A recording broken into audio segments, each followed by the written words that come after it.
Is this made from real lemons? Yes. I only like all natural foods and beverages, organically grown, with no preservatives. Are you sure they're real lemons? Yes. Well, I'll tell you what. I'll buy a cup if you buy a box of my delicious Girl Scout cookies. Do we have a deal? Are they made from real Girl Scouts?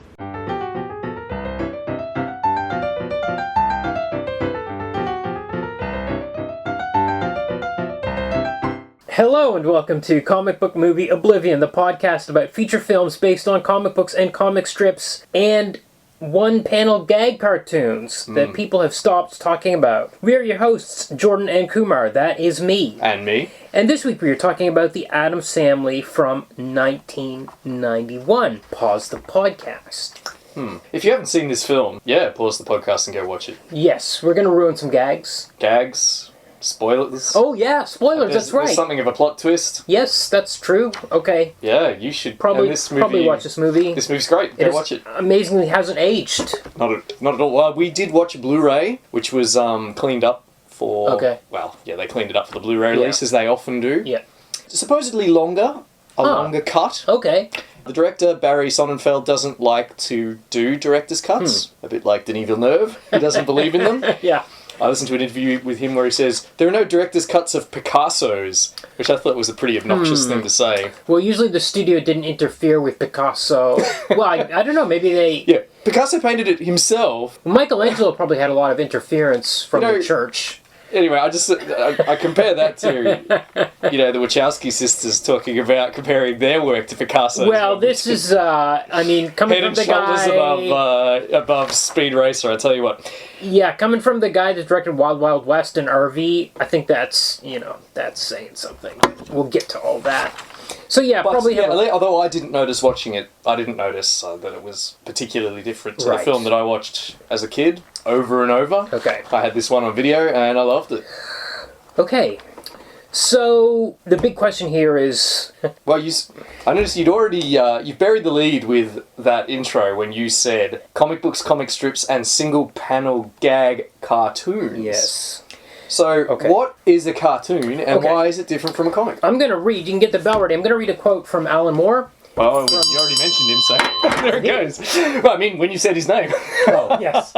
Okay. This is an essay he wrote for Occupy Comics. He's talking about the derivation of the word cartoon. And he says, during the tumults and upheavals of a volatile 17th century Italy, it became both expedient and popular to scrawl satirical depictions of political opponents on the sides of cardboard packages, otherwise known as cartons. Soon, these drawings were referred to by the same name as the boxes upon which they've been emblazoned. As a method of communicating revolutionary ideas in a few crude lampooning strokes, often to an intended audience whose reading skills were limited, the power and effectiveness of the new medium was made immediately apparent. This may also be the starting point for the receding but still current attitude that comics and cartoons are best regarded as a province of the lower class illiterate. So, cartoon comes from the word carton.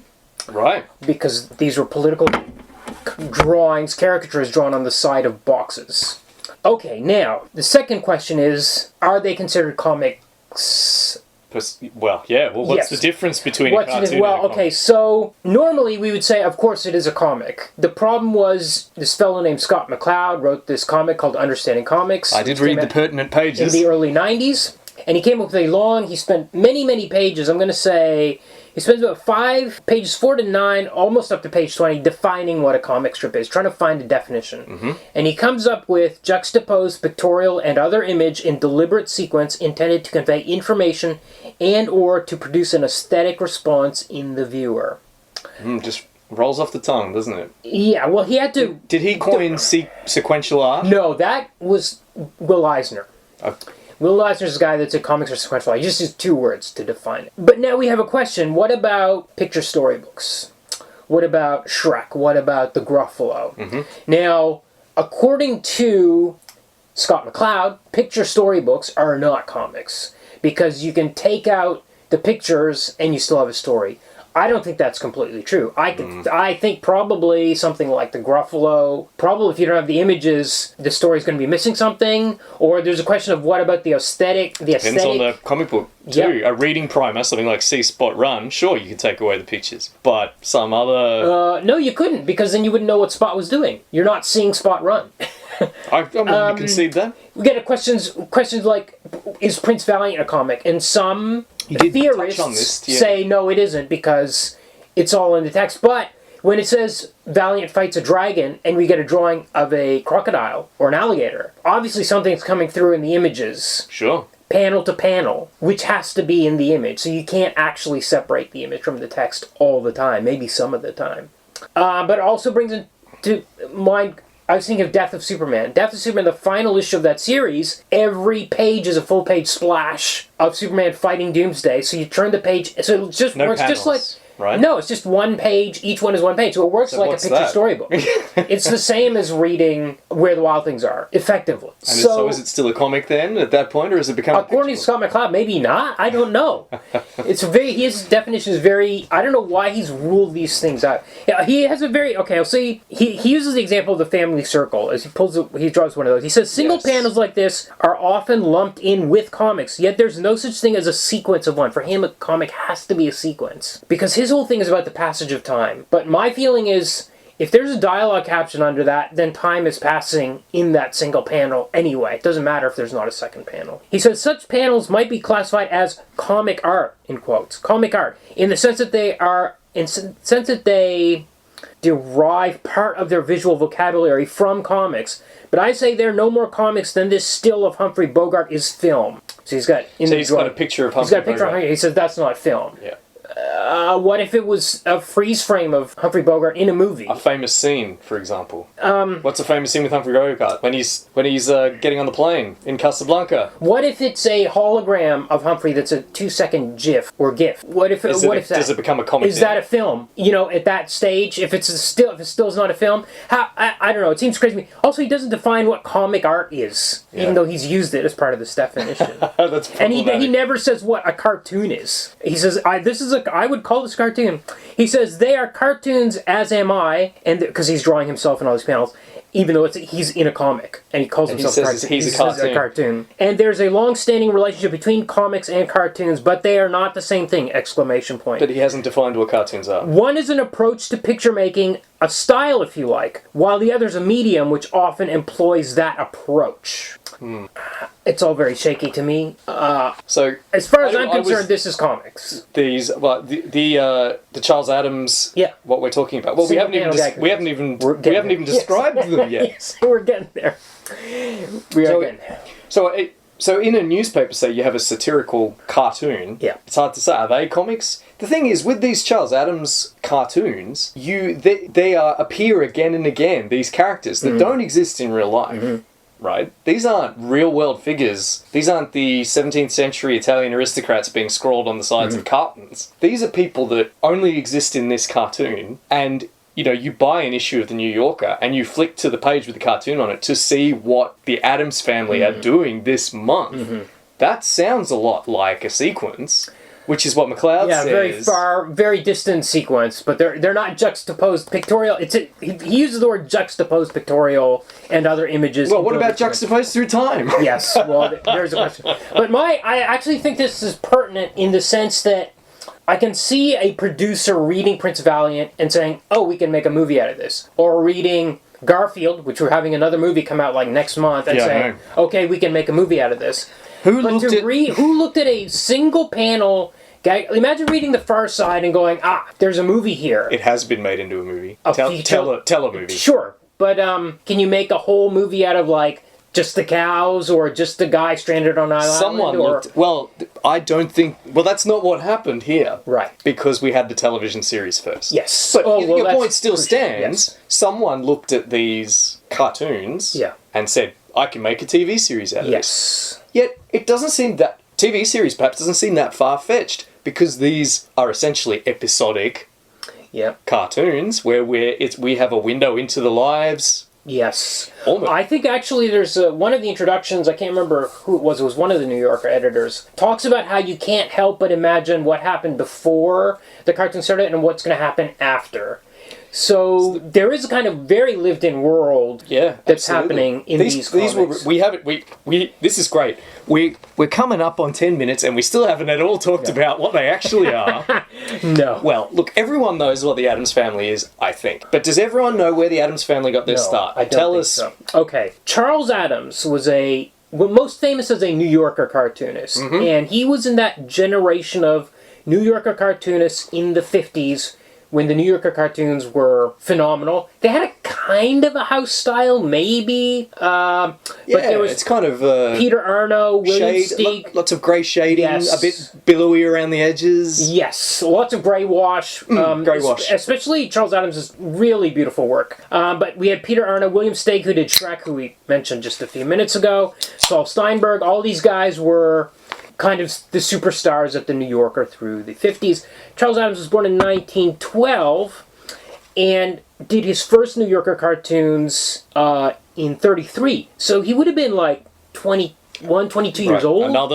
Another great artist who's starting really young. Now, these aren't all what you know as the Addams Family cartoons. There are a bunch of random cartoons, but they're all very dark, morbid, macabre, weird. Yes. Very black humor through all of them.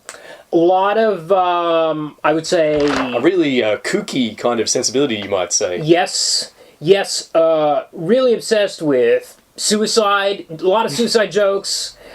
Inescapable situations. Yes. People painting themselves into corners, sometimes literally. Yes, more than once. There's a couple of strips like that. Also a strange preoccupation with cannibals. Native cannibals and witch doctors. So many witch doctors. So many witch doctors. I kept wondering what the deal with the witch doctors is. And they're all stereotypes, but actually there's a couple of these that I really liked. Like one where there's a woman she's at a fancy party, these fancy rich people, and she's wearing like a necklace. She's like, legend has it is cursed. And in the background there's a like witch doctor type with a blow dart pointed at her, which I loved. And there's another one where there's a guy who's doing, this Indian guy's about to do the rope magic trick. He's wearing the turban, he's got no clothes on, he's got the basket, and he's like thinking very deeply. And then he does the trick and the rope comes out and then he hangs himself with it. Yeah, just like in midair. That one was a sequence because we saw him... Yes, that's right.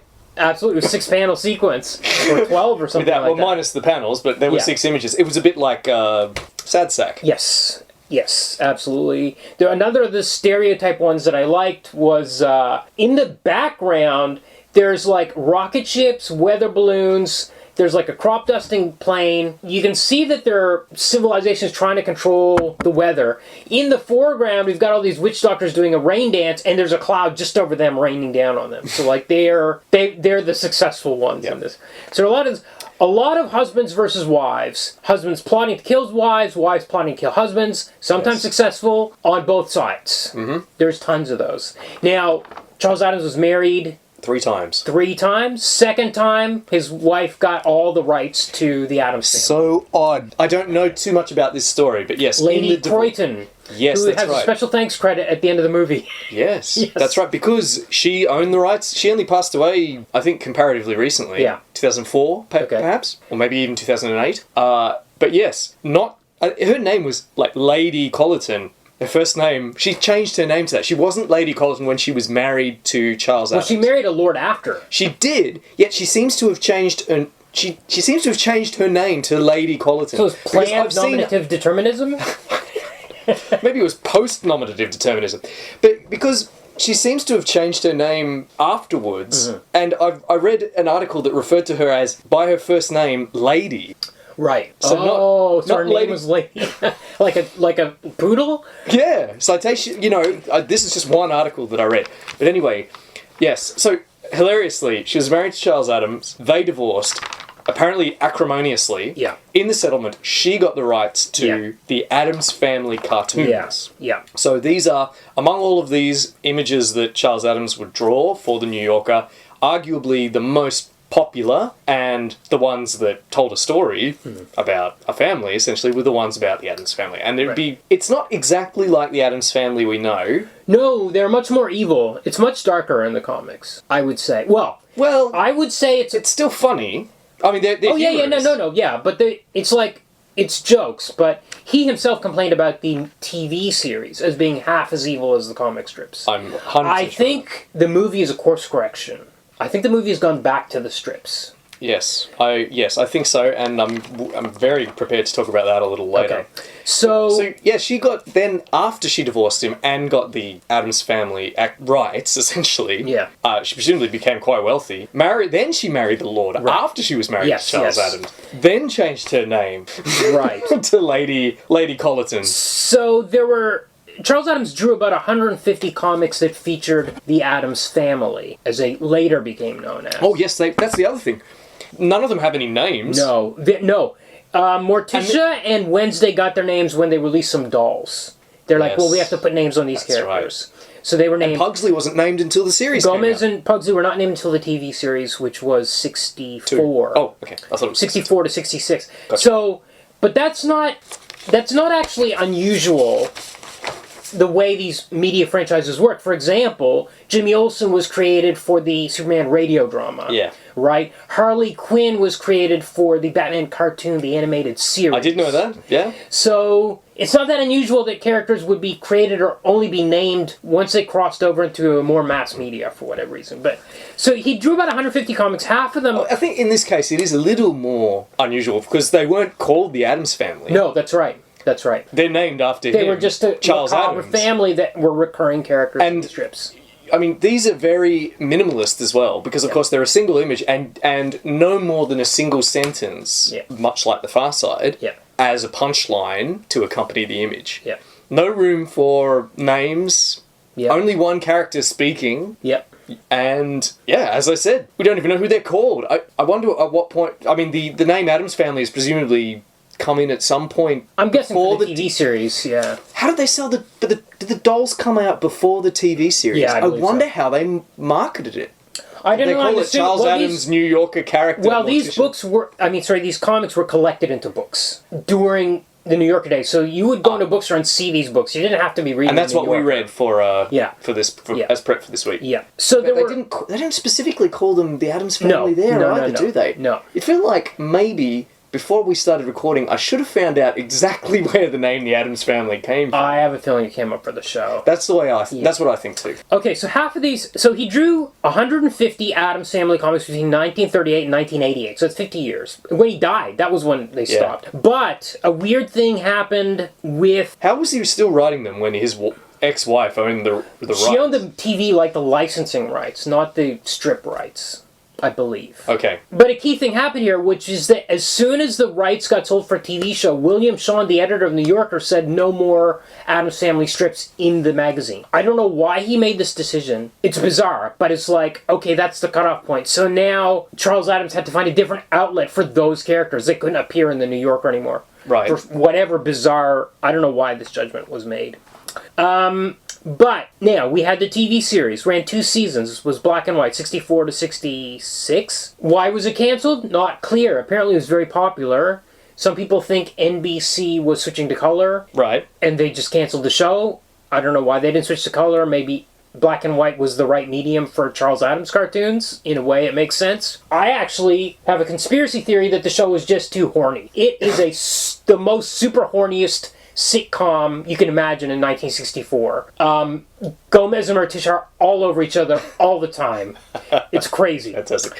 I've actually had very little exposure to the TV show. Well, I was only exposed because when this movie came out in 91, the station started rerunning it. I gotcha. So I was watching it in early 90s. I would see all these old reruns. Didn't realize that there were only 64 episodes. Neither did I. 1977, there was a made-for-TV Halloween special, Halloween with the new Addams Family. That's why it's occasionally credited as the Addams Family 1964 to 1977. Right.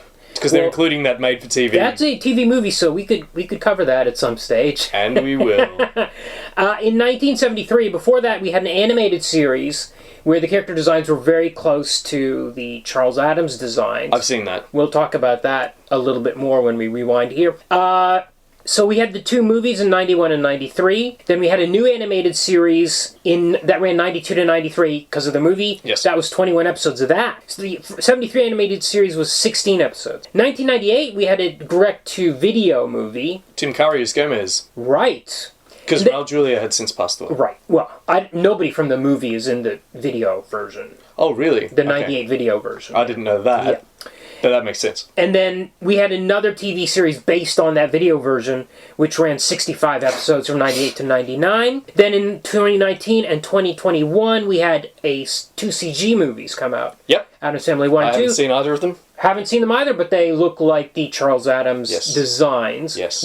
But they're CG, so we don't have that beautiful gray wash. It's just got completely visual. They think they've got the same look, completely different look.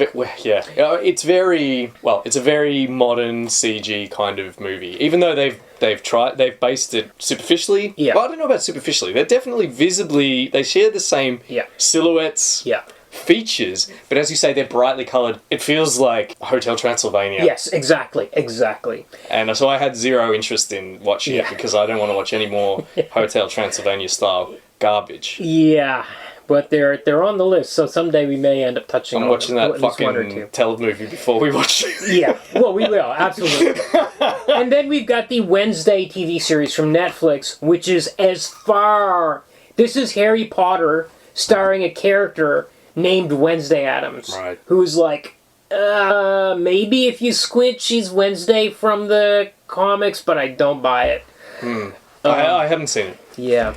So, I also do want to point out that if you want to read any Charles Addams comics, I highly recommend just going to the Instagram Charles Addams page, because there's like strips on there every day. Or panels on there every day. Cartoons. Yeah. There's comic art on this Instagram page every day. Yes. As Scott McCloud would say. Yes. Okay, so now what would a TV producer see in these single panels? Well, we've got a whole family. Uncle Fester seems to be the main one. He's this guy that goes around, he's this weird-looking bald guy, wears a big trench coat, but is gleeful at all times about horrible things. He's watching a horror movie, and everybody in the cinema is shocked, but he's got a huge grin on his face. He's watching with great joy. That is a really good one. I really like that one. There's another one where he's in a bottle shop or a wine bar. He's holding a big bag of cement, and he asks the sommelier for a cask of Amontillado. Yes. For the love of God, Kumar. I found that one funny. Yes. Absolutely. Oh, no, wait. It's not Lovecraft, that's Edgar Allan Poe. That's right. Oh, I can't ring the bell. We've got Grandmama. She's a kind of old-fashioned witch type. We've got Lurch, who's the butler and a Frankenstein type. Yeah. The Boris Karloff Frankenstein. Of course. Yep. We've got... We don't recognise any other kind of Frankenstein here. We've got Pugsley and Wednesday. Now... All nameless in the original. Yes. So... But one of my favorite strips is when Pugsley just wears a striped shirt. That's how we know him. It's just like the TV show for the most part. But Morticia's at the top of the stairs to the basement saying, "Kids, come up for dinner." And Pugsley has bricked his sister into the wall. Like, he's got the bricks and, like, the mortar, and he's, like... Does he have the Amontillado? He doesn't, but he's walling her up in there. I absolutely love that one. He's got a kind of look on his face like, uh-oh, gotta come up for dinner, and she's in the wall. But they're constantly doing these things to each other. There's a lot of Christmas strips. One where the family is about to pour hot, maybe oil or hot boiling water onto Christmas carolers. I'm so glad you mentioned that, because we see it. Yes. It's the opening scene of the movie. In fact, I found 3 comics that I could directly relate to scenes from the film. I found a few, but they were just like... there's one... Another Christmas one is where the kids in the comic have opened their Christmas presents, and it's like a toy guillotine, and they put the doll in there to chop the head off the doll. That's in the movie, too. I missed that one. I only read the one... I should say I only read the one volume of the first one that you sent. Yeah. There's... Well, okay, so the way the strip functions is everything is just the opposite of our world. That's right. This is in It's just opposite lane. in Addams Family, dinner eats you. It's like these Soviet-Russian Yes. jokes by, Yes. by Yakov Smirnoff. It's the Yakov Smirnoff. Or like it's like Bizarro world in the Superman comics where everything's opposite, but then it doesn't make any logical sense.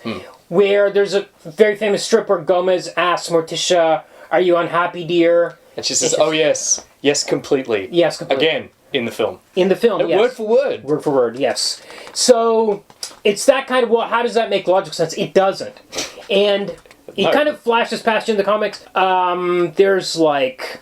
So Fester's got these pet vultures. That's in the movie as well. There's a scene where Wednesday is complaining to Morticia about something. And the line we get at the bottom of the caption is... Morticia saying, "Well, don't come to me, just poison him back." I'm laughing and I can't even see it. Yeah.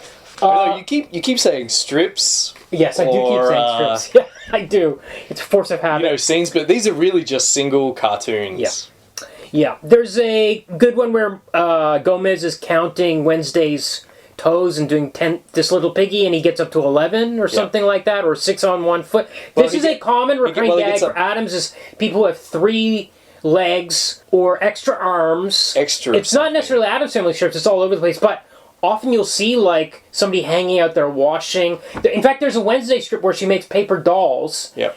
And they've all got 2 legs, but one of them mysteriously has 3 legs. Yep. And this is a gag that is used in the movie. It sure is. As well. Well, there you go. Now, there's a key strip here where Pugsley is dressed as a Boy Scout. But key strip. Yes, I said strip again. Pugsley is dressed as a Boy Scout and he's standing in a mirror saluting. Yep. And Morticia and Gomez are staying at the door to his bedroom. Looking at him, Morticia says, "It must come from your side of the family," Yes, or I saw something that one. like that. I saw that one. But we're not talking about Addams Family values this week. No, I think they kind of lean into that in every other version as Pugsley being kind of normal compared to the rest of the family that look like vampires and Frankensteins and things like that. And Yep. I think Pugsley looks like a normal human. That's part of the humour, that there's one that looks normal. Morticia looks like a vampira. She's very like lithe, and she looks like a vampire. She's super skinny, and she looks absolutely like a vampire type.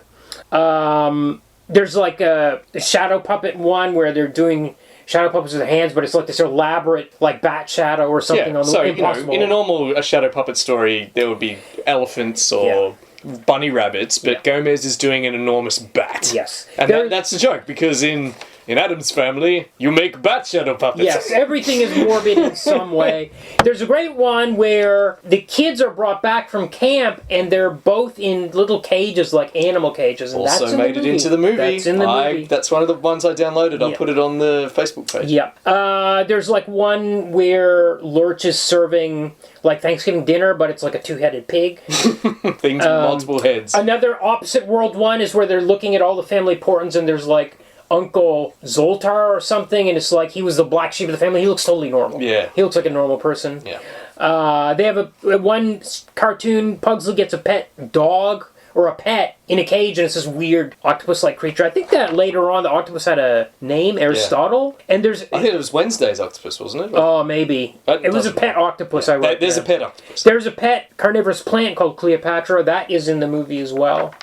What other ones did I write down? Oh, there's one I loved is Fester's driving on a mountain road, and there's a truck coming around the curve which you can't see, but there's a car behind him which he's waving to pass him, and he's got that gleeful grin on his face. I haven't even seen this and I'm laughing about it because I can just picture it. At one time they're getting a picture window installed and it looks out on a graveyard. There's a strip where it's pouring rain out and they're like, it's a perfect day. It's that kind of opposite world stuff. I think, like that one that you mentioned about Fester on the road and gleefully encouraging a car to overtake him and crash into a van. There's a bit in the film which as a kid always confused me. It's where Pugsley during breakfast appears with a stop sign. Yes. And as a kid, I did not know what was going on. Yeah. Because Pugsley brings it in, everyone goes quiet, and then we hear the sound of a loud car crash. And I was just like, what is happening? Yeah. Does the house... Is Pugsley doing performative art?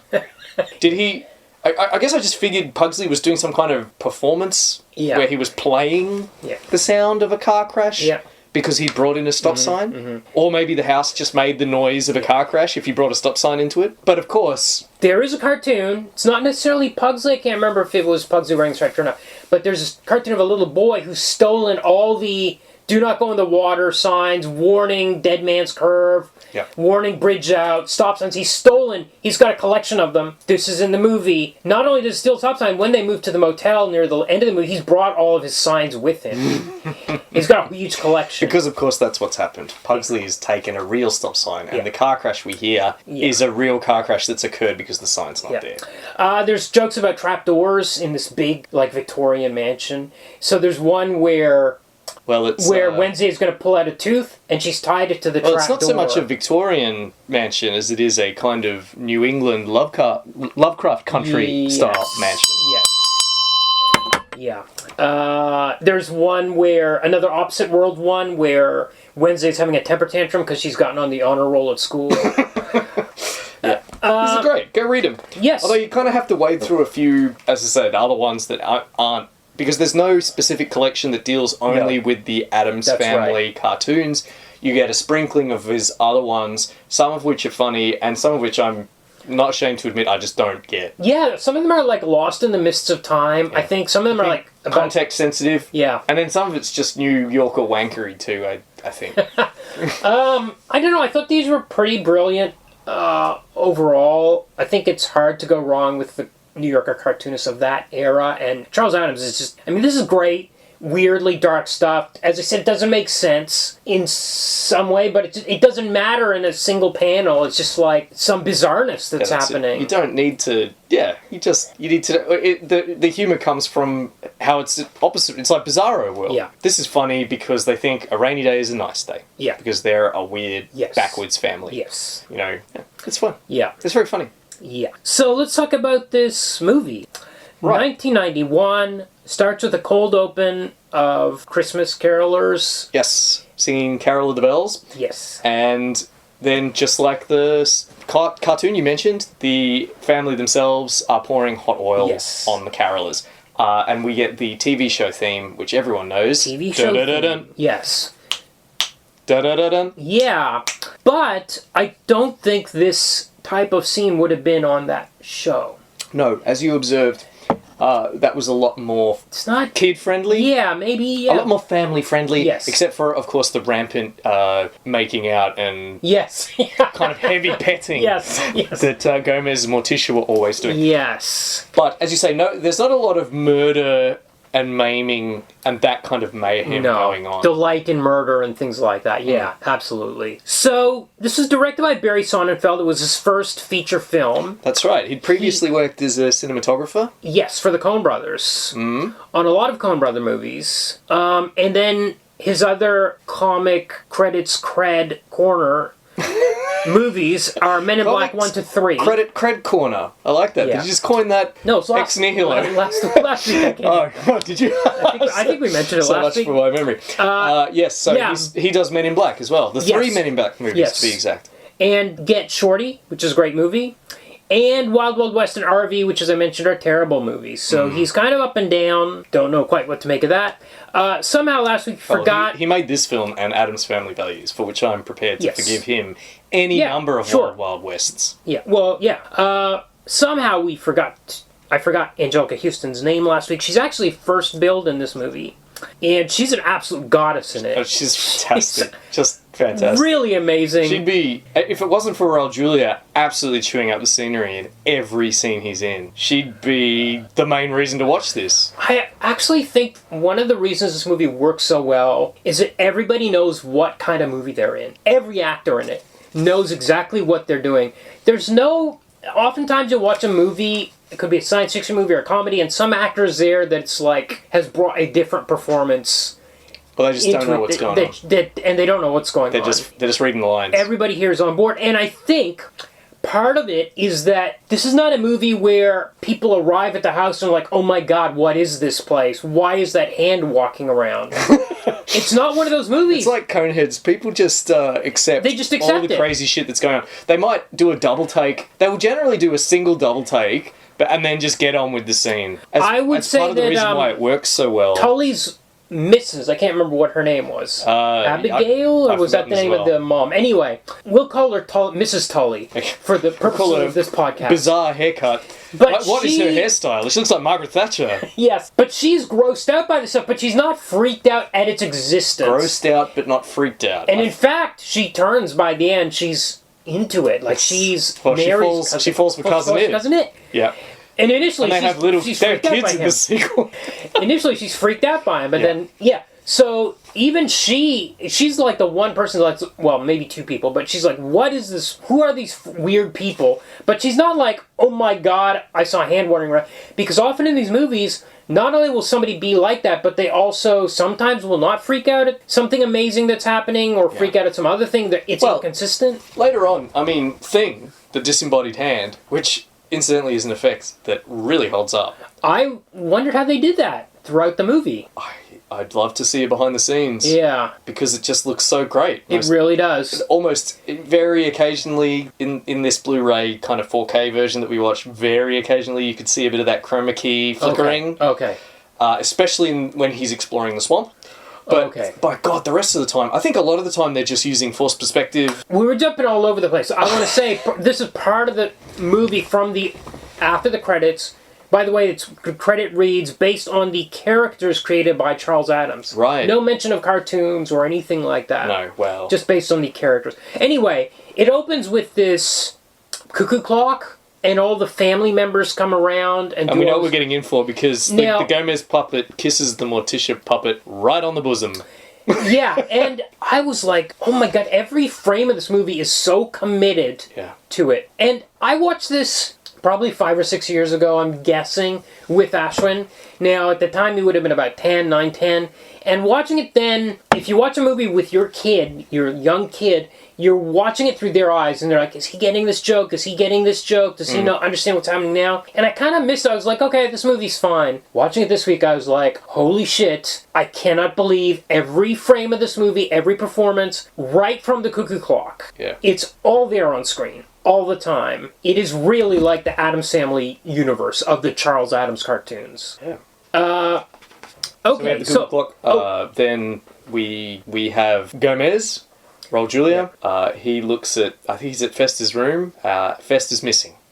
He's been missing 25 years. Gone to the great beyond is the word he uses, and they've been holding seances. Well, he says, for 25 years we've been trying to contact Festa in the great beyond. Yeah. But it could mean anything. That he's Yes, missing, dead. it does have to mean anything later on. Missing, dead. Yeah. It doesn't matter. They just don't know where he is. Yeah.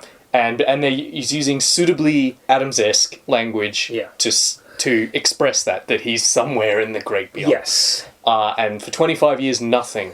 This is the first, 3 minutes of the movie. Yeah. It establishes, right? Oh, we've seen Thing running around, basically. Oh, Thing appears Thing on runs top down of from the cuckoo clocks. You're like, holy cow, something weird's Looks going on. fucking great. And then Thing runs up to Gomez. Gomez is looking in Festa's room and talking about this. This is all... Which is covered in Your cobwebs. entire plot is established in the first minute, and the atmosphere, the great. mood, everything's right. I did want to point out the name of the writers in the opening credits. The first is Caroline Thompson, who wrote Edward Scissorhands. Yes. And then later wrote Corpse Bride, Nightmare Before Christmas, and the 1993 Secret Garden, which is an amazing picture. Cool. The other writer is Larry Wilson, who wrote Beetlejuice. So we've got goth royalty writing this movie. Yes. So after Festa's room is festooned with cobwebs. Yeah. He's clearly been missing a long time, 25 years established. Then he goes and then he goes into the room with Morticia. Yeah. And this scene is just, again, as you say, we're absolutely setting up the second most important relationship in the whole film, which is the relationship with Gomez and Morticia. Quite a lot of screen time is spent on this relationship. They are all over one another. Yep. They are the most passionately in love couple possibly in any movie ever. Yes. But probably they're even more iconic lovers than Romeo and Juliet, as far as I'm concerned. It's crucial to the development of the movie, the theme of the movie, and their relationship with the kids as well. They're so proud of the kids, and the kids who are trying to kill each other all the time, especially Wednesday's trying to kill Pugsy all the time, are just like super. They love each other. So there's such a loving family. This is what the great thing about the film, and I think probably not super present, certainly not in the cartoons, and I can't speak to the TV series, but probably not as present in the TV series. but it's a model family. It really is. And it doesn't make sense in Opposite Land that they would be trying to kill each other. Like, Wednesday's trying to kill That's why it's so funny. They are just so caring, loving, supportive of one another's hobbies. Yes. And yet, you know, like, as you say, they're trying to murder one another all the time. Yeah. It's really, and it's interesting to me that... There's a lot of bait and switch where you're waiting for them to behave normally. Like, Wednesday is walking in the background of a scene with a knife. Her mother stops her and says, are you taking that to your brother? Use on your brother or something like that, yeah. And she shakes her head and said, I don't think so, Wednesday. She takes it off her, but then she gets a much bigger one.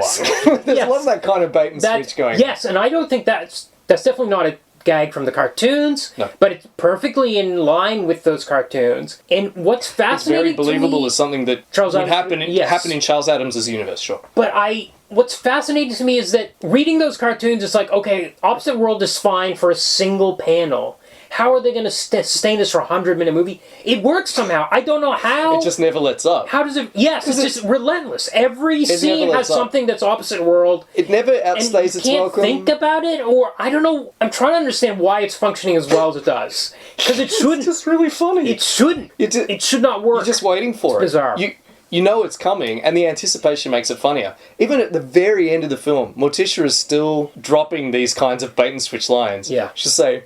Oh, you know, she says to the snivelling lawyer character, oh, you're such a contemptible, weaselly man. Gomez loved you so much. Yes. Yes. Absolutely. But there's a lot of opposite stuff that doesn't make sense, like when Fester, who we think is Fester, comes home and he's screaming in bed at night and they're like, Fester's home. It's like, well, why would Fester be screaming? They love this dark stuff. We never see Morticia or Gomez freak out and scream about something scary. They love... You know what I mean? Like, it can't make sense, but somehow it doesn't matter. A normal person doesn't give... Normally, blood-curdling screams would be terrifying. Yes. So, of course, the Addams Family revel in blood-curdling screams. But they never scream. They love the things that would make normal people scream. Yeah, but that's why they love the blood-curdling screams. Yes. But Fester is screaming because he's just... Thing has just leapt up on his knee in the middle of the night. Yes. So when Gomez comes in... We're jumping all over the place. It's fine, we have to. Gomez comes into Morticia. As I said, I cannot believe how great Angelica Huston looks in this movie. Absolutely fantastic. And her voice and everything. It was just... Every line unreal. is But he gives the line about unhappy darling. And she says, oh yes, completely. Straight out the comic. And she's got the carnivorous plant by her bedside. It's there. She just delivers all these great lines. There's a bit where she's... Sorry, I'm just going to be quoting huge chunks of this movie. She says to him, it looks like she's concerned. She says, last night, Gomez, you were unhinged. Yeah. Yes. You were like some desperate howling demon. Yeah. You frighten me. Cut to close zoom. Do it again. Yeah. Yeah, so good.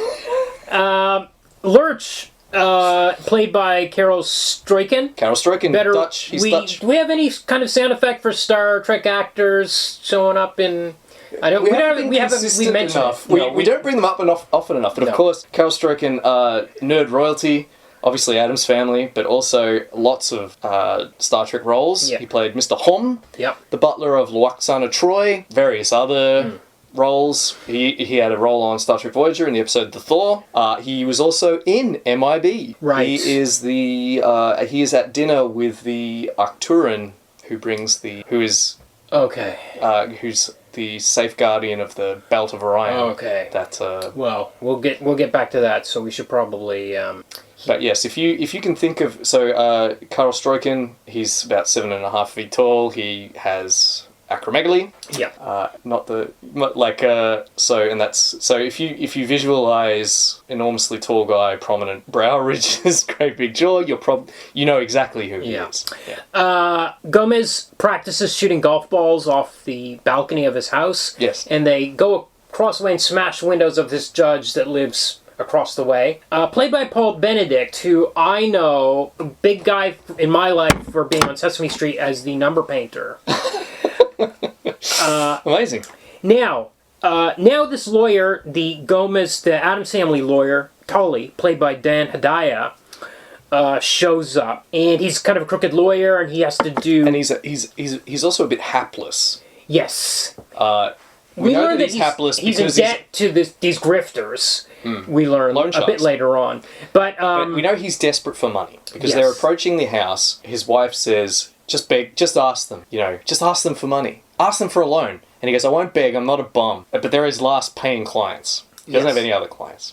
And of course, the only reason that he's their lawyer is because we're an opposite Addams Family land. oh yeah, well they love. He's come up with a tax scam, and Gomez loves it. Like we'll sign these documents. You do it in my name. Gomez is like, yes, perfect. We'll do that. Well, yes. Well, we'll get to that. And we know that Tully is a complete loser because this wouldn't fly today. But his wife proposed to him. Yes. Yes, that's a little gag that's in there. That's a gag that hasn't stood the test of time. But as you say, he's sufficiently desperate to money that he's going to steal money from Gomez. It looks like he wants to establish what he calls an offshore retirement fund. And Gomez is so full of bonhomie, joie de vivre, other French expressions. But he's also really charmingly naive too. Yes, because he has a childlike, that's right, kind of like delight in everything. So of course, when Tully says, "I will, give me this like $1 million, and in my name I'll bank it or whatever," and he's just totally up for it. But of course, he's not totally up for it because he won't discuss it until next quarter. Yes. He flips the pages of the desk calendar really, really, really, really fast. Again. No one reacts to this. Yes. Well, there's only him and Tully in the room, but Tully doesn't react. But none of this stuff is weird. Like, they see Thing walking around. It's like not a big deal for any humans in this movie. They Tully, they have a bearskin rug, or perhaps a polar bear? Yeah. Or is it a tiger? Bear. No, it's a polar bear. And this thing just savages Tully. Yeah, it's alive. It's got a special... It's alive. It's a rug that's alive. And it has a special hatred for Tully. Yes. Because it's always biting him. Yes. And when he shows up, he has to have a fencing duel with Gomez. It's part of their ritual when they meet, a bit like Inspector Clouseau and Cato when he comes home. Yeah. Like there has to be a fight. But yeah, he doesn't want to deal with that new business. He wants to deal with old business, which has to do with his vault. So he goes into the library, he pulls out a book and opens a secret door, and he goes down in some sort of vault. Now, he's got all these ancient doubloons down there. Gold doubloons. Old Addams Family fortune, which he brings up and gives to Tully. So Tully knows the vault is down there, but he doesn't have access to it. For the quote-unquote monthly expenses. Incidentally, this is an enormous fortune in gold. Yes. What kind of monthly expenses do they have? And he trusts Tully to just take it Yes. to the bank in his briefcase. So Tully goes back to his office, and there the grifters are waiting for him, the loan sharks who've lent him money. It's a woman and her son. Yep. And Son's played by Christopher Lloyd in a very unnerving wig. Yes. Well, we learn that the son, Gordon, is a spitting image of Fester. So Tully comes up with a scam. And we know Tully knows what Fester looks like because he saw him in a painting. Yes. Well, first of all, he's been the Addams' Lloyd for ages. I think since before Fester left, even. Surely not that long. I don't. Well, who knows? know. But it doesn't matter because from a storytelling point of view, he sees a painting of Fester. Yes. Which establishes, and this is great, some great compact storytelling. First of all, this painting's freaky. It's alive. Yes. A candle goes out in the painting. Yes. Then, he looks at it. It's clearly, we know what Fester looks like. And then we pan down to the bottom of the painting where it says, Fester, his birth date of 1940 whatever, to question mark. Yeah. Again, just reiterating, this is what he looks like. He's missing, so Tully knows what he looks like. Knows he's missing, and now... And there was some sort of clash between Gomez and Fester that caused Fester to leave, and we don't know what that is at this stage. No, you're right. In fact, we never really find out what it is, actually. No, we never do. It has something to do with the It has something to do with the twins. Yeah, the Siamese, Flora and Fauna. Conjoined twins. Yeah, we don't know they're conjoined initially. No. Not until the very end. Jump all over the place. So... it occurs to Tully that Gordon, who is this horrifying hunchbacked monster played by Christopher Lloyd in a curly wig with black grease paint under his eyes, he looks amazing. The introductory scene is so good. Tully goes in and he's carrying his briefcase, which is full of gold. So he's hunched over it. He's staggering into his office. He's calling out for his secretary. Then we hear a voice say, "She's gone home." And he goes, oh, I was just about to call you. And it's this horrible, icy woman sitting on his couch. Then she says, you know my son Gordon, don't you? And then the door closes, and standing behind the door was Gordon. Right. Who's Christopher Lloyd. And he just looks so horrifying. Way worse in civvies and a curly wig than he ever looks as Uncle Fester. Yeah. And he proceeds to manhandle Tully, turns him upside down. Great sequence. Yep. All his stuff falls out of his pockets onto the ground. We get a cutaway to... I would say that Sonnenfeld's really good at like cutaways to things happening. There are about 5 or 6 different times when a knife or sword is buried in the ground. Yes, and we get a close-up of Not just it. that, it's the editing. I didn't note the name of the editor, but a lot of the scenes are really Really well edited. The rhythm is really where people are different places, and usually when it's choppy, it's like, well, how much time passed there while this was happening? It's actually really smooth in this movie. Yes. There's several moments where you have 2 different locations where things are happening at the same time, and it actually just plays out really well. Yes. Yes. Yeah. It's really well edited. Yeah. Really well shot. Then, of course, Gordon is Fester, looks like Fester. Tully has a vision of him without the wig. He looks exactly like Uncle Fester. And, crucially, the lady, the mother, whatever her name is... Her name... So she's Abigail. Margaret Right. was Tully's wife. Margaret Okay. Alford. Okay. Abigail and Gordon now know about the Addams because they've seen the doubloons in the briefcase. Yes. And this is where Tully cooks up a scam. Yeah. He will have Gordon impersonate Fester. Yes, because they conduct a seance every year, and it's coming up. Right. That event is coming up. So, Right. like, this is the chance to get in. And Tully's invited. That's Yes. also, that's been established as well. Yes. And, Gordon's dubious. He says, but they're his family.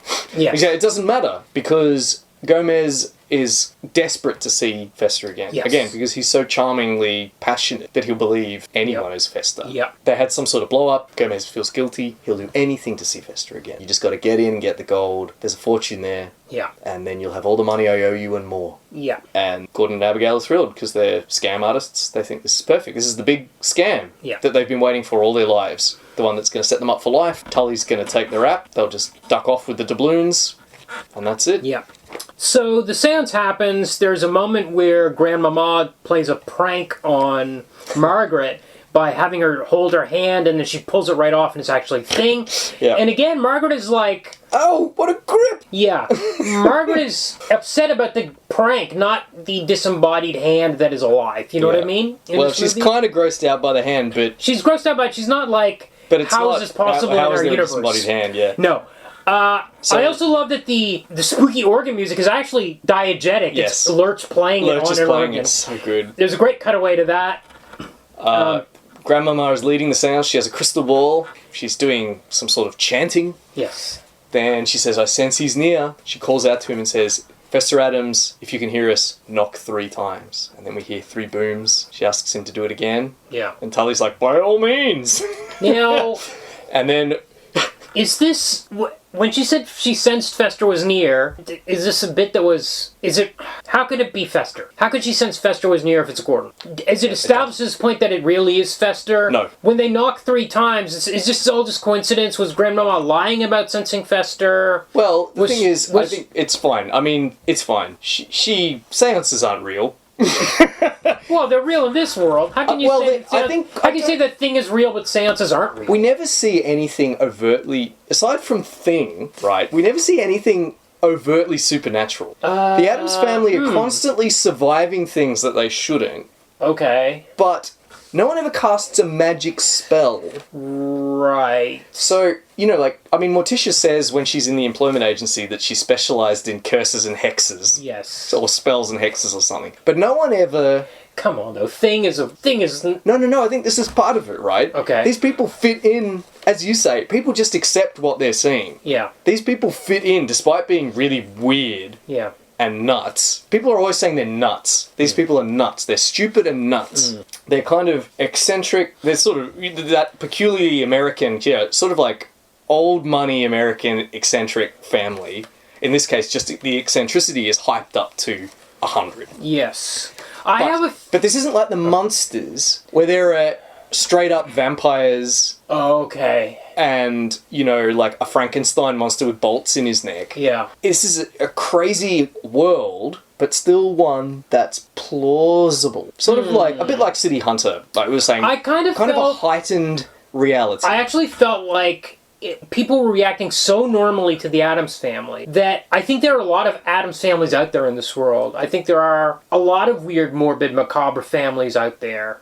Not just this one. They're not just one outliers. It's like something you could come across. I think it's more like Coneheads, where for the movie to work, and part of the humor comes from the fact that no one ever just says, "Holy shit, you're an alien." Yeah. Holy shit, this family. How does the food move around? Yeah. How do you drink cyanide and survive? Yeah. Okay. But to say that, to return to your original point, that was quite a digression. It doesn't matter. Grandmama can't really sense Fester because she's just doing a seance-y kind of thing, like a normal seance. Okay. Or she's sensing Gordon. Yeah. I personally think she's not really sensing anything. They just hold seances because they believe in crazy shit. Think the thing is, if she's sensing that Gordon is Fester, then this scene had to have been shot after the end of the movie. If you know what I mean. I hear what you're saying. So the point we're getting at here is because in the original draft of the script, Fester was a con man, or Gordon rather, was a con man the whole way through. Whereas in the version of the film that we get, which was changed during production because of a rebellion on the part of the cast, Fester is actually Fester. Right. He was Fester all along with amnesia. He lost his memory. Gordon was Fester. Yeah. So what you're saying here is, the question is, was this scene filmed later? Yeah, and she's actually sensing that. But I don't think so. Okay. I think it's perfectly in keeping with the wacky rules of the universe. Yeah. That at a seance they would sense. Okay. Something. Yeah. Anything. Yeah. So yeah. Anyway, I love this. She goes, I sense he's here. Knock 3 times. We hear 3 booms. We don't know what it is. She demands that he knocks again. We hear 3 booms again. We get a reaction take from 3 different characters, including Thing. Then Gomez leaps to his feet. He's at the door! Yes. Thing takes off like a rocket, opens the door. There's Gordon as Fester.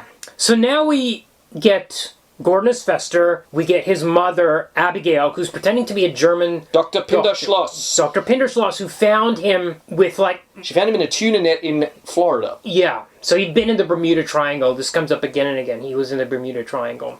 Now, so of course Gomez is like, you have to come back. Well, he says he has to leave in a week. I can't remember what the excuse is, but he's like... He says he has a lot of things cooking in the Bermuda Triangle. Yes. That's when we first find out that he was in the Bermuda Triangle. Yeah. So he says, I gotta go in a week. And Gomez is disappointed, but they're like, okay, we'll stay with us anyway. There's a scene where they put him up in a room. He's opening his suitcase, which is full of gear, to break into the vault. Yeah, a chainsaw. Morticia walks in there. He's like, oh no, but she's like, she's into it. She loves all that stuff. The last thing she pulls out is... Well, each thing is more incriminating than the last. First is a crowbar. Yeah.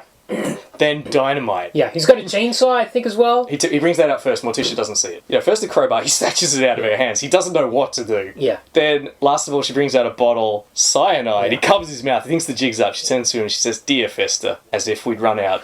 That is close to a cartoon where she goes next door and says, can I borrow a glass of cyanide? As if asking for a glass of sugar, cup of sugar. Can I borrow a cup of cyanide? Yes. So we're establishing Morticia is suspicious. Yes. We've seen her... Everybody's suspicious except Gomez. In fact, Wednesday here, there's a scene where he comes out in the hall and 10-year-old Christina Ricci gives him this look and she raises one eyebrow and it's... I can't believe her performance in this. It's so subtle and controlled. It's not just deadpan, which would be like, oh, any 10-year-old can do a deadpan for it. No, this is a very controlled performance. And this eyebrow move was unreal. And, by the way, this is our second Christina Ricci, because she was in Speed Racer, and she'll be coming up again. Well, in Addams Family Values, Values, we do that. and Smurfs 2. And Casper. Casper, yes. Casper's the other big one. And she's also in the Wednesday TV series, playing a teacher at the academy. She's phenomenal in this movie. Really unbelievable in it, yeah. Everyone's great. Everyone gives just a fantastic performance. Yeah.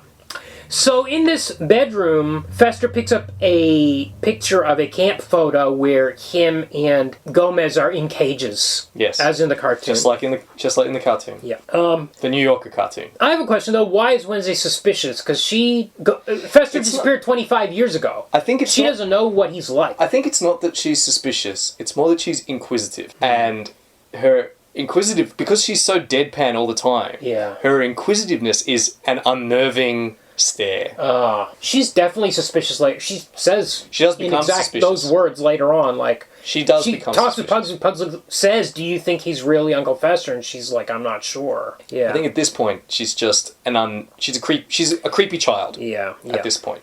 Yeah. The next day we have the breakfast in the morning. Pugsley has brought in the stop sign, the scene you mentioned. Fester's freaked out by, like, the things they have to eat for breakfast and stuff. We got a lot of opposite world gags here. Maybe this is a later scene where Morticia says, "Wednesday, play with your food." That's And so later. she stabs This is it the one and where it's she asks for the salt. Wednesday asks for the salt. And then Morticia says, "What do we say?" Yeah. Fester waits. Yeah. She says, "Now." Yes. Yes. Again, opposite world. Opposite world. Why would the family be rude? Yes. Why would it's because normal families are polite, the Addams family is rude. But they're not rude because they're very loving and considerate of one another. Exactly. It's not consistent, but it doesn't matter. It doesn't matter because the humour comes from the bizarro nature of the interaction. Yes. We get a scene with Pugsley chopping the head off a doll with a toy guillotine. Guillotine, yep. Much like in the cartoon. Wednesday wants him to sit in an electric chair. And she says, we're going to play a game. This was my favorite line in the movie. Mine too. What's the game called? She says, "Is there a God?" And her delivery is just astonishing. It's great. Meanwhile, like later, she has all these enormous switches that she has to pull. She says to Pugsley, "It has to warm up first," as she pulls the first switch. Pugsley says, "Why?" "So it can kill you." yes, yes. Morticia comes up there a bit like in the comic where she's at the top of the stairs, Yep, and with she's the like, walling up "Children, gag. what are you doing?" We're late for the charity auction. And she's like, "I'm going to electrocute Pugsley." She's like, "We don't have time. We're already running late." And Morticia says, "Oh, all right," because it's opposite world. She electrocutes him. She has this tiny, subtle smile on her face as the lights are flashing as she's enjoying Pugsley being electrocuted. So great.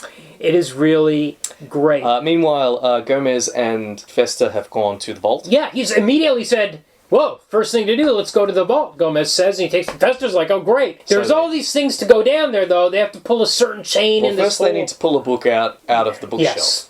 The book is called Greed. Yes. They pass through, then they're in a narrow chamber where there are a multitude of chains hanging from the roof. Gomez says, "God, I feel like we're kids again. Tag, you're it." Then he reaches up, pulls a chain, we don't see which one. Yeah. And then they're plummeted into an abyss. Yeah. There's a sort of water slide or roller coaster. It's like a water slide. Or There's there's no water, but it's like a long... Like the slippery slide. slip It's a from long the magic slide, yeah. faraway tree, except horrifying. Yeah. We get a bizarre song about play, mate, come on and play with me. Yes. That is a... It's like a nursery That rhyme. is a song, yeah. They arrive at the bottom. Fester's like out of breath, horrified, Yep. barely holding it together. Gomez, "Smell that air like a tomb." Yeah. They get in a gondola. Gomez puts on a gondolier's hat and starts poling and singing in Italian. Fester's literally trying to crawl out of the boat. He's the comparison between like the reactions of people and just how in love with their freaky lifestyle the Addamses is. It never gets old. He says, "The sea, your second home." Yes. I don't know why I love that line so much. Like Fester's is amphibious. I mean, he could be. He's hairless. Yeah. He probably has webbed toes. Just a little line. Yep. Your second home. Yep. They go to the vault. Fester sees the gold. The code to the vault is 2, 10, 11, eyes, fingers, toes. Which There you are. The is gag from about the having cartoon. multiple body parts that Yes. you shouldn't have. Yes. Especially 11 toes. It's straight out of the cartoon. Out of that, yeah, you're right. But it's a key thing that Fester has forgotten, quote unquote, forgotten the Well, he gets his code 5 because he's not. for the final number, and then Gomez says 11, 2, 10, 11. Eyes, fingers, toes. Then he shrugs and says, "So many years." Yes. So the problem is, of course, it's not Fester, so he doesn't know all the stuff that he seems to have forgotten a bunch of stuff, right? Because he doesn't actually know it in the first place. Well, they have sort of. He sees the gold. There's a lot of it, and it goes on forever. Yeah. It's in sort of 3 parallel corridors, and it just goes on and on and on. Yeah. For dozens of meters. Yeah. He actually stumbles onto it by accident. Yes. He picks up a certain jar. They watch home movies. Gomez begs for forgiveness. I want to mention the home movies because there's one where, as kids, they put on shark fins on their backs to go swim and scare the other kids. That's a cartoon. Oh, wow. And I hope you also- save all these, because the people will want to see them. And also there's another home video where they go fishing with dynamite and other weapons. That is a cartoon. That is a Charles Addams shit. cartoon. I was happy with finding 3. No, there's tons in this movie. They really went back Well, to yes. the source, I think. Well, Barry Sonnenfeld said in interviews more than once that he was committed to... He said he loved the cartoons. Yeah. As a kid. He said his parents were both subscribers to the New Yorker. He was growing up in, like the 50s, 60s. And he would grab them and turn straight to the pages with the Charles Addams cartoons. So he cared about them and he wanted to bring the Charles Addams aesthetic to the film. Now this film, I think, I'm anticipating our discussion about adaptation, but this film owes a lot to the TV series. Absolutely. I mean, it's mostly the TV series. But it's amped it way up. But Sonnenfeld has made an effort, and it's clear because there are so many call them Easter eggs. Yeah. Where if you've read the cartoons, or you can go back and read them after you've watched the film, and you can see all those moments. Yeah. He cares about it. Yes. So the Addams Family has donated this ornate finger puzzle to this charity auction for orphans and widows, and Morticia's like, yes, we need so many more of them. That's why they're raising money to create more widows and orphans. It says for widows and orphans, and she says we need more of them. Yeah, that's the line. So they go to the family goes to the auction. For some reason, Gomez and Morticia start bidding on the thing that they themselves donated, the finger puzzle. Not just bidding, but it's clearly an erotic experience for them. This is foreplay of some sort. Foreplay. Yeah. Perfect word. Well, I mean, it seems to go a little further than foreplay, because the scene ends with Morticia sort of giving an orgasmic cry, basically. Yeah. Which merges into the sound of a horn as we see them driving home afterwards. But as they go home, Fester puts his fingers into the puzzle and he can't get them out. Yes. And so far, Morticia has been unsure. Wednesday has been suspicious. Gomez has been 100%, this is my brother, he's back. But now he's immediately 100% suspicious because Fester had his fingers trapped in that puzzle as a child for like 2 years or something. This is the straw. This is a bridge too far for Gomez, because he has been suspicious. He didn't know... Well, not suspicious, but there have been signs. The combination of the vault. That's right. He didn't know.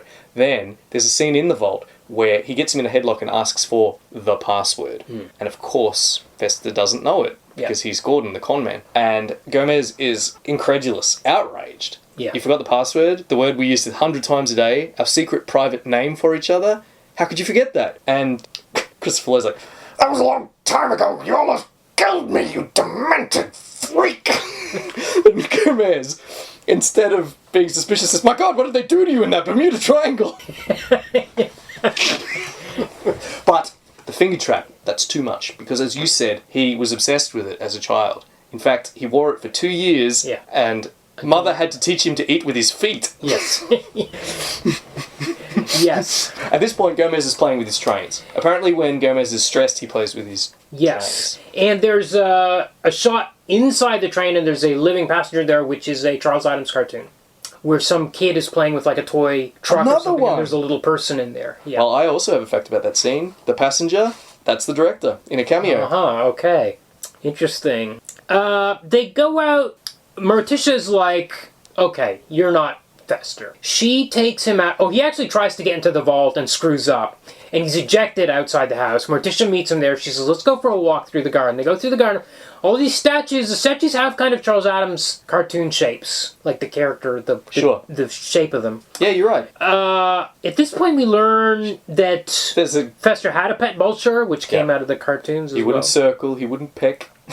Yeah. It wasted away after Fester left. So Fester knows that the gig is up. He's like, he's a bit worried. He calls his mother. He's like, they know. They figured out. I got to get out of here. She's like, you got to get in that vault. So he stays. The kids are practicing for like a school play. Yes. Like a Shakespearean murder scene. Sort of a blend of Hamlet or Macbeth. I can't remember anyway. Well, one of the lines is from Hamlet. Yeah. And but it's just a sort of mix-up. It's just a kind of like a melange. Yeah. So this is a moment. Melange. That was a word that existed before Dune. But anyway. Who cares?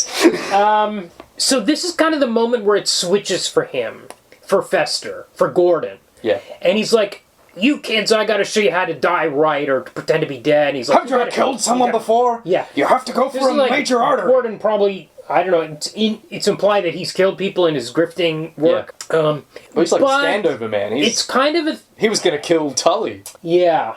Yeah. He starts to love the kids. Yes. Which is how it's going to happen, right? Yeah. His relationship with his mother is toxic. Yes. This is the key thing. Yes. He's been in this house for a couple of days. There's such an intensity of love. Yes. Of everyone for everyone else in this house, and he's like never experienced this before, especially with his mother. That's right. He gets so much pleasure from teaching the kids. We see several scenes where he's showing them how to do sword play. He tells them to go for the jugular. Yeah. Actually, he pronounces it jugular. Yeah. The jugular. Yeah. And also where they're reading the big book of wounds. Yes. Yes. The big book of wounds. Yeah. And then they get to, oh look kids, a new chapter. Scabs! Yeah. And all three of them say it at the same time, scabs! Yes. So, yes, you're right. And I think this is key. Yeah. He likes being around the Addamses, around the Addams family, because they love him. Yes. And they love one another. Yeah. And it's an experience, and we get quite a few scenes of his mother, who is a horrible person. Yeah. She's constantly abusing him. She's very manipulative. She's like, oh, you know... We see her doing, like, nasty sociopathic manipulative techniques, like telling him that she doesn't, he doesn't love her, and he's groveling and begging for forgiveness, and it's clearly something she does constantly. I think here we're seeing the original theme. Yes, now, okay, I have only two problems with this movie. One is the MC Hammer song over the end credits. And the other is the changing to this being actually Fester, because thematically, we've got a guy who finds the place where he belongs. He didn't have a place where he belonged, and now he's found it in this world, this macabre world. In fact, anyone watching this movie who was a bit goth would be like, this is my world. Yeah. Well, whereas when we change it at the end, it's like, oh, it was all innate in him in the first place. This was his world to begin with. I prefer the idea that this was a guy who thought he was an outsider, and he's not. He changes or he finds what he needs. You're exactly right. He found his place. Before he didn't have a place. But also he discovered what it's like to be with a loving family. Yeah. He was from a dysfunctional family, and he found a loving family, and he thrived in that environment. Yeah. In comparison to that very wholesome, very coherent theme, the idea that it was Fester all along, and what? So he was... Subconsciously, he liked this place anyway, and that's why It's vastly inferior. Yeah. Even the director himself, he says, one of the things I love about this movie is how romantic it is. It's also very pro-family. Every reviewer would write, it's the most dysfunctional family. Actually, no. It's a very functional family. The parents love their children. The children love their parents. The parents leave the children alone so they can grow and learn. Now Fester's arrived in this environment, and it's the environment in which he can thrive. And to make it that he was Fester all along completely strips that away. Yeah. Yes. It feels very tacked on. I mean, to jump ahead to the end of the film, even the line that he delivers, this very Deus Ex Machina kind of line, he literally just... So we cut to 7 months later at the end of the film, or however long it's been, and he just basically says, I'm so glad I got my memory back. Yes. Yeah. Thank God I got my memory back. So that's how you're explaining this? Yeah. Because he gets hit by lightning. Well, he gets hit by lightning. It's so awkward. Yeah. He says, I'm so glad I'm here with my family, now that I've got my memory back. And then Grandmama says, thank God for that lightning. And Gomez says, don't you remember, Cousin It? Fester got amnesia.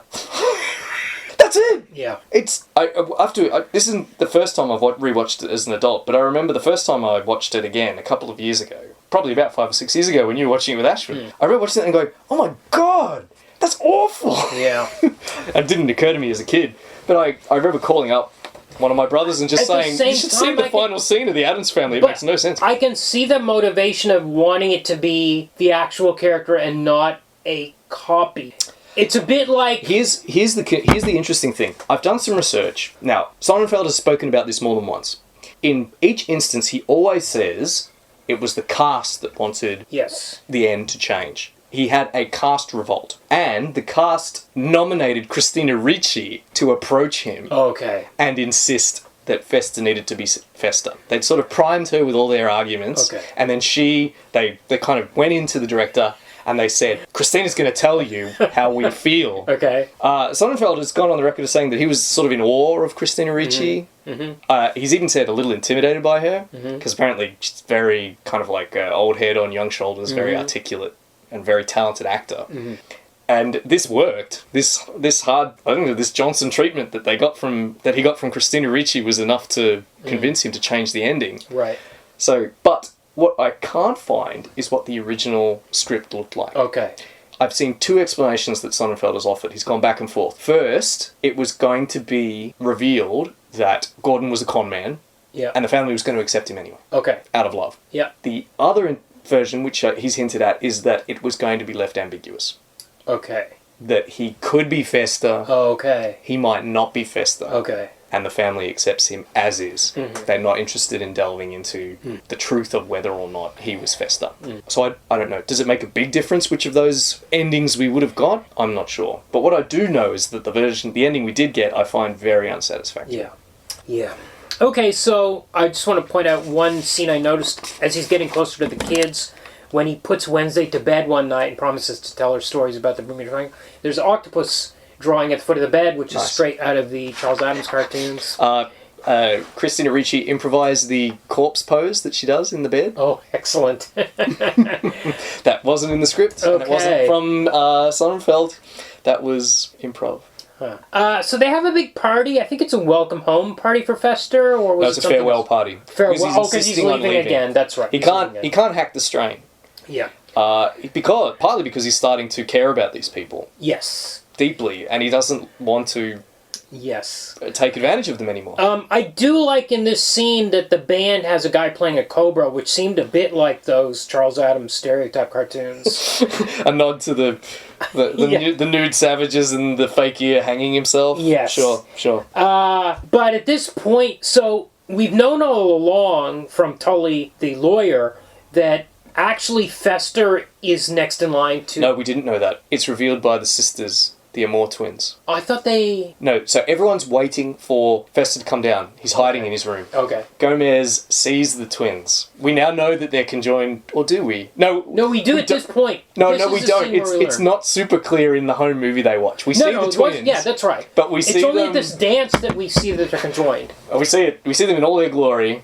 There's a lot of really colourful, fun characters at this dance. But so the twins, they are absolutely conjoined twins. Gomez approaches them. He's so flirty. He goes, "Flora and fauna, amor. I am blind. I cannot see because of this beauty."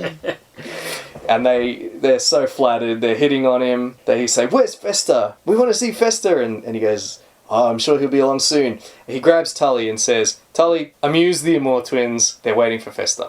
Anyway, so Tully goes off with the twins, and they reveal that Fester is next in line to inherit everything because he's very eligible. They say he's a very eligible bachelor now. They want to know if he's still single. I thought they revealed what the conflict between Gomez and Fester was to Tully in that scene, and that we knew earlier already that Fester was in line. Okay. We never really find out what. We just know that it involved the twins in some way, shape, or form, but we don't see that reveal. What we do see is the reveal that Fester, as the older brother, stands to inherit everything. Okay. And that's part of the reason why the twins are so keen on Fester. Okay. This gives Tully an idea.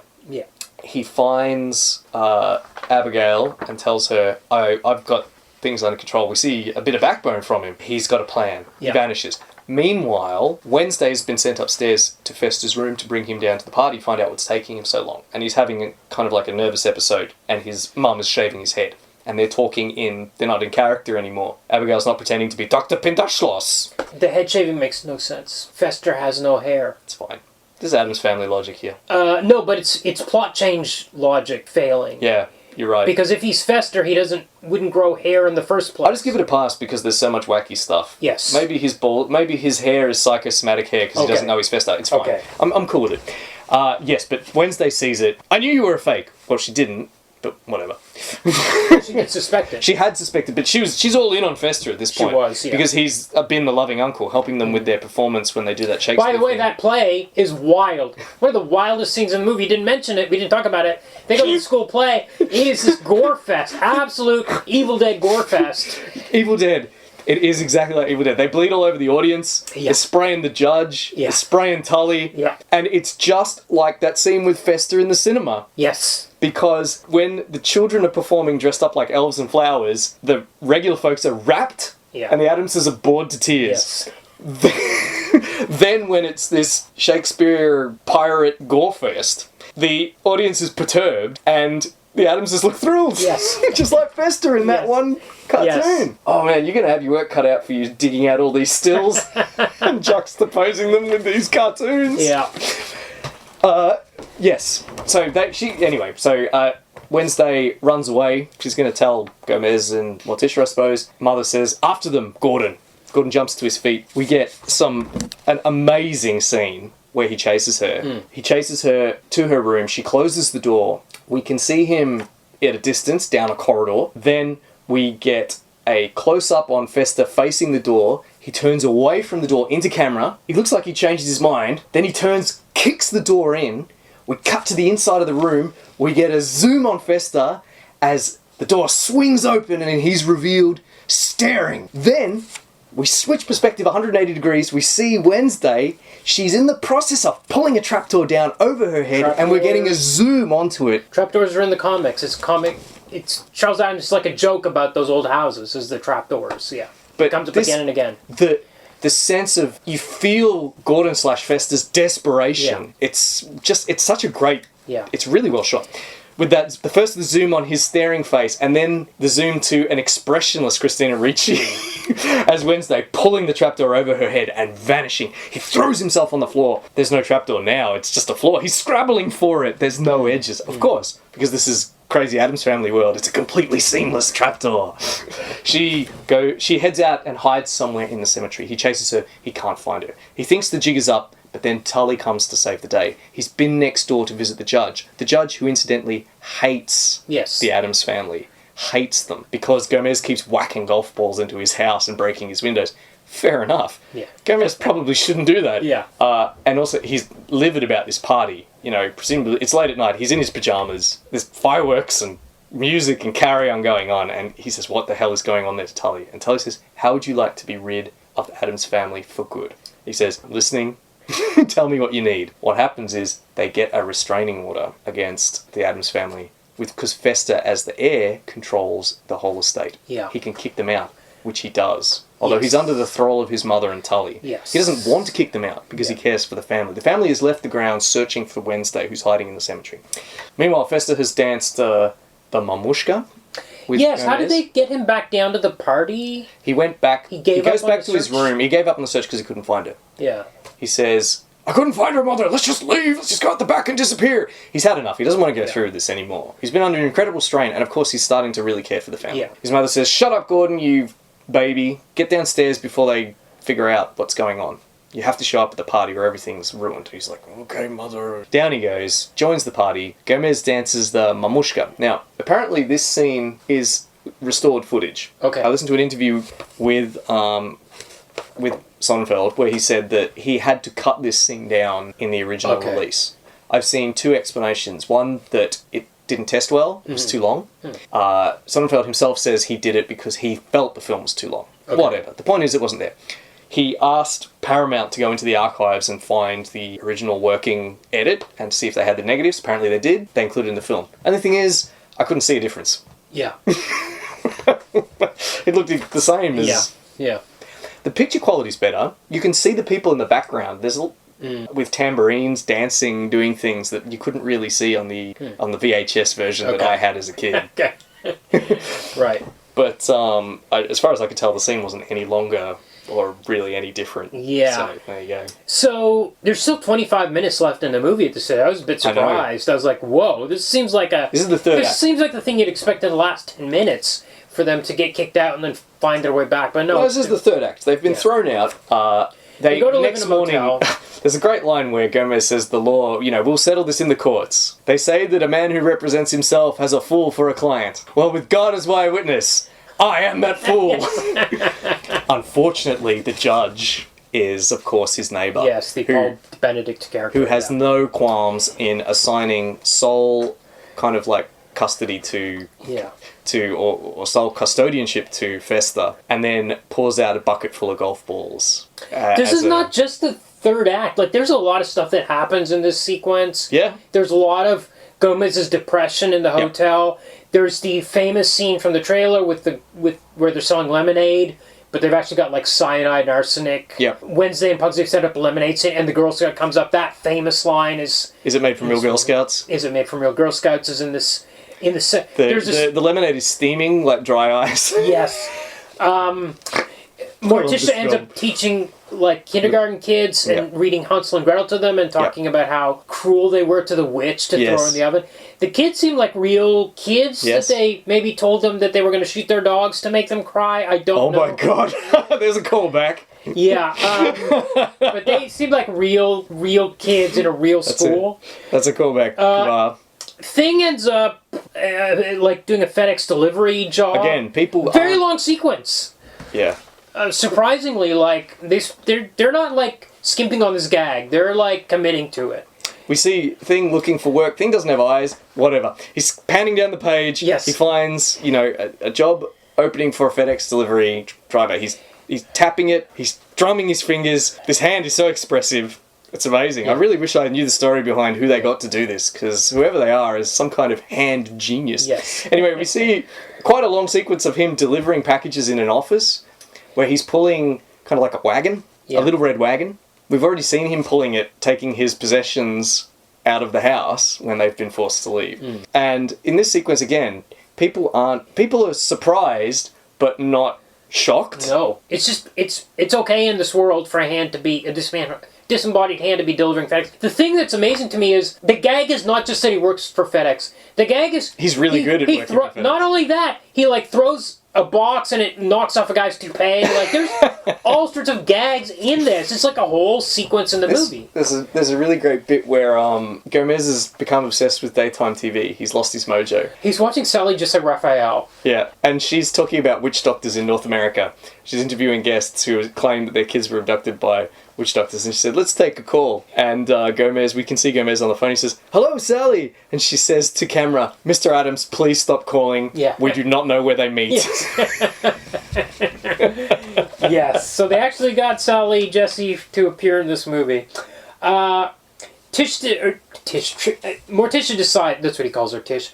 She decides she's going to sort this out. She goes back to the mansion, but she's captured off screen. We don't see this sequence where she's actually captured and tied to the. Well, she goes into the house. Rack. She goes into the lion's den. They've been trying to get into the vault, but they can't find the right chain to pull. It keeps ripping them up into the tunnel and spitting them out at the bottom of the house. Yeah. Morticia, she's sort of... I think we see a scene where she's resolved to something. I think she goes back to the house to kickstart Gomez's kind of like mojo, essentially. Because the only thing that can snap him out of his funk is Morticia being in danger. Right, okay. And sure enough, Thing has followed Morticia. He sees her in the window. They've put her on the rack. Yeah.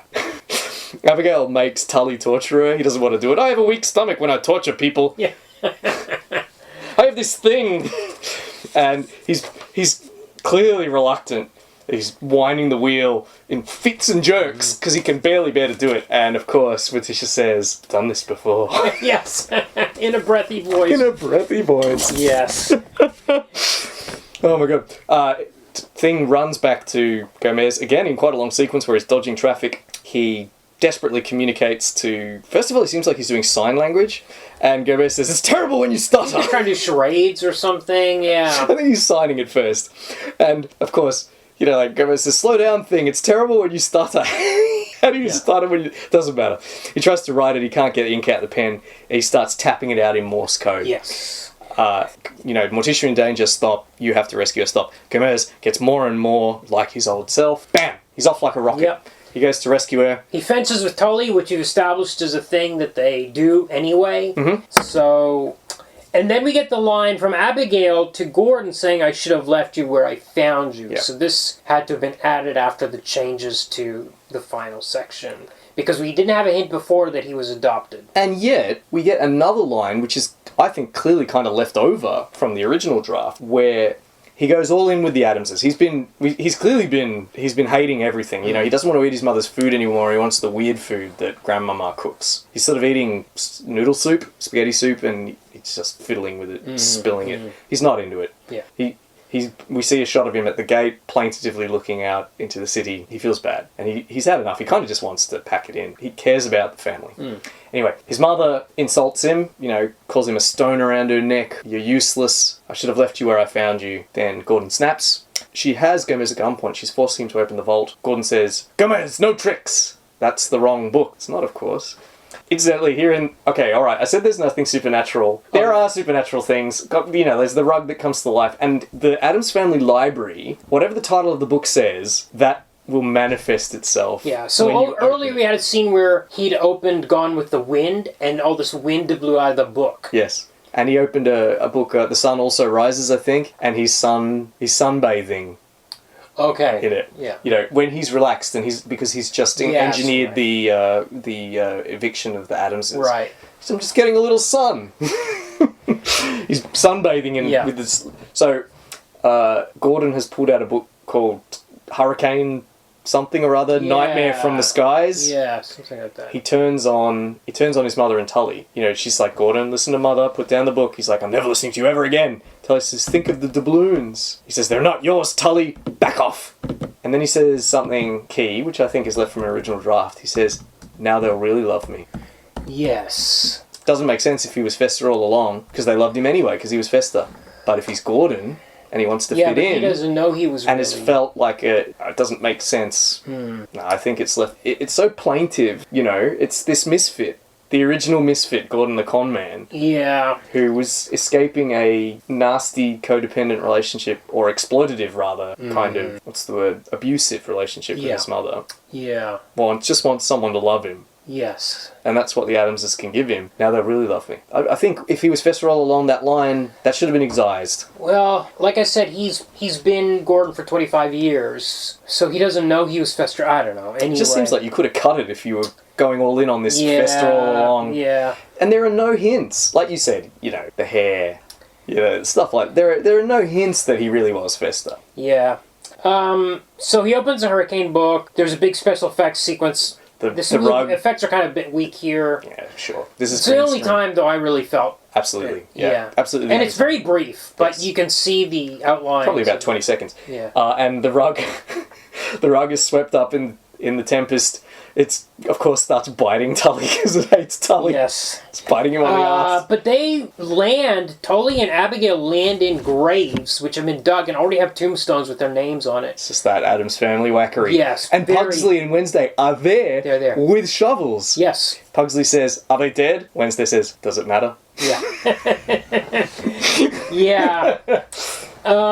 And then I think we get the cut to 7 months later. Yep. Here's the scene where... This is that awkward scene we described earlier. Yes, and Morticia presents Gomez with the three-legged onesie. She's pregnant. She's pregnant, and it's the Charles Addams 3 legs. Yes.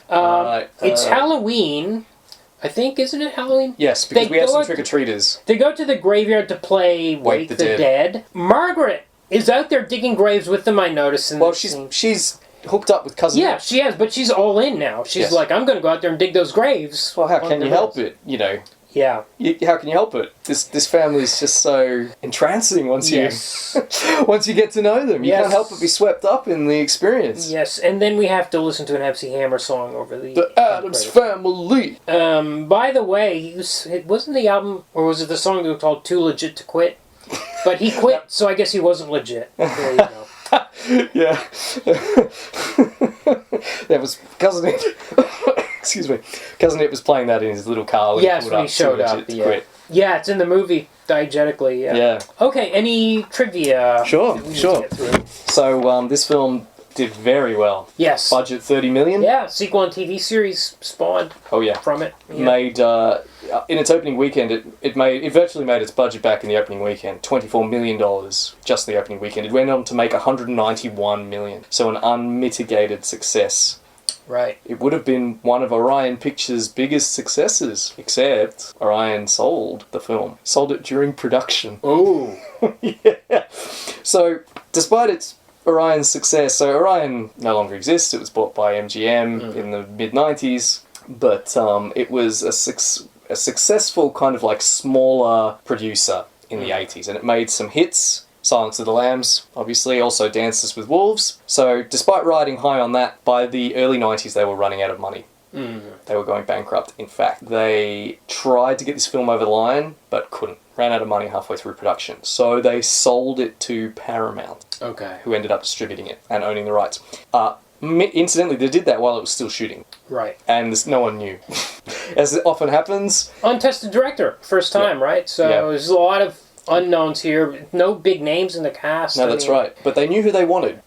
Incidentally, Sonnenfeld wasn't their first choice to direct. Okay. It's telling that the first two directors they approached who turned it down. I wonder if you want to have a stab. Okay, Tim Burton. Yes. Who's the other one? The other one would be I'm just impressed you got Tim Burton. Joel Schumacher. Good guess. No, it was Terry Gilliam. Oh, interesting choice. But he turned it down. Huh. So Sonnenfeld was their third choice. Okay. But he was the last to find out that it had been sold. Yeah. You know, they found out through the press, as often happens in these situations. Incidentally, the exec who signed off on the purchase at Paramount was fired immediately afterwards. Whoa. And the president of Paramount was not supportive of the movie. Okay. It was called Stanley Jaffe. He came in and looked at... so I have an interview with Sonnenfeld. He says, Stanley Jaffe came in and looked at 10 minutes of the footage and announced that this movie is uncuttable and unreleasable. Whoa. So this is when they were still filming. This seems to be, but I think this is the beginning of the TV remake revival where we had like Beverly Hillbillies and Brady Bunch movies and all that stuff was coming out. Yes. Even Wild Wild West was a remake of a TV show. Sure. I feel like this is the beginning of that Absolutely. In fact, period. this might have been the film that kicked it off. Yeah. We'd have to check our dates. Yeah.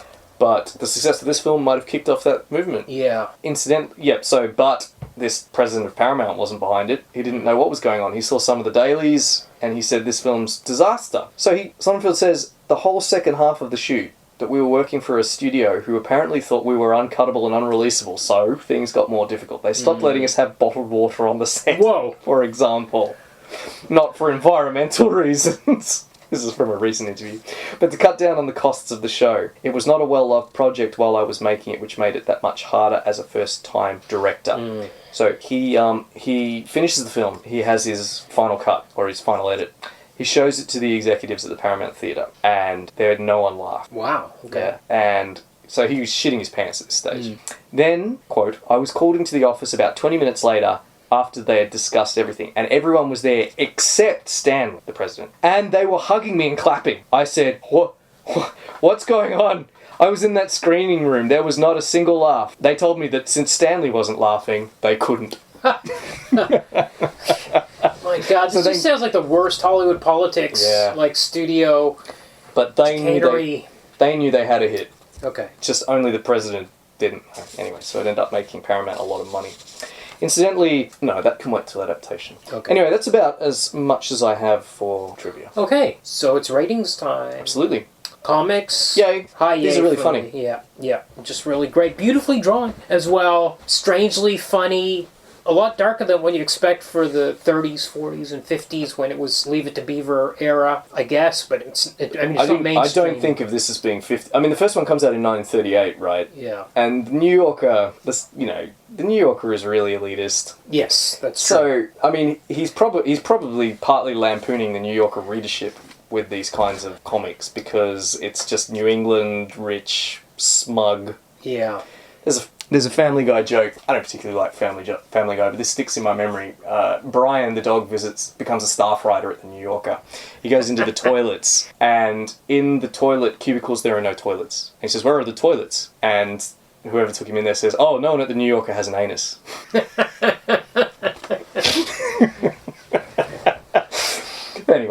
Yeah, so I have this. This to me sort of kind of fits in. This isn't. I mean, everyone loved these. Were popular. Everyone loved them, but they're being published in a kind of like elitist magazine. Yes, but I think those paperbacks were pretty mass. This isn't Leave It to Beaver. Yeah. This isn't 6 o'clock on a weeknight kind of stuff. Yeah. You kind of have to wade through some serious literary critiques and short stories. But except for those paperbacks, which would have been everywhere. For sure. Okay, the movie's an easy yay. Yay. Except for the bizarreness of the ending. Yes, I think that... Sorry, the non-Addams Family-ish bizarreness of the ending. And mangles the theme. Yeah. Because they had a coherent theme going on, which they're clearly telegraphing all the way up to the end, only for him to be the real Fester all along. If I can go way off topic, it's a bit like making Deckard a replicant. Because when Batty saves a human being, that's significant, right? That's like a big deal that this non-emotional replicant would save a human instead of one of his own kind. Well, it's interesting that you say that, because the ambiguity about Deckard's nature is key to kind of like Ridley's take on the character, right?